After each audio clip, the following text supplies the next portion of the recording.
নারীদেরকে, আমাদের বোনদেরকে, তাদেরকে প্ররোচিত করা হচ্ছে, তাদের সামনে আইডিয়া হাজির করা হচ্ছে যে যে নারী যত বেশি নগ্ন হতে পারে সে তত বড় সাহসী নারী। বলেন, আমাদের সমাজে পত্রপত্রিকা আপনারা দেখেন না এটা? যে নারী নিজেকে যত এক্সপোজ করবে সে তত বড় কি সাহসী নারী, এই তকমা তাকে দেয়া হচ্ছে। এটা টোটাল কমপ্লিট শয়তানের একটা মিশন।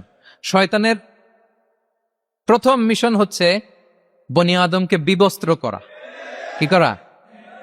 আল্লাহ তাআলা আদম আলাইহিস সালাম, হাওয়া আলাইহিস সালামকে বলেছিলেন যে নিষিদ্ধ গাছ যেও না, খেও না। শয়তানের প্ররোচনায় খেয়ে ফেলেছিলেন, সাথে সাথে জান্নাতের পোশাক খুলে ফেলেছে।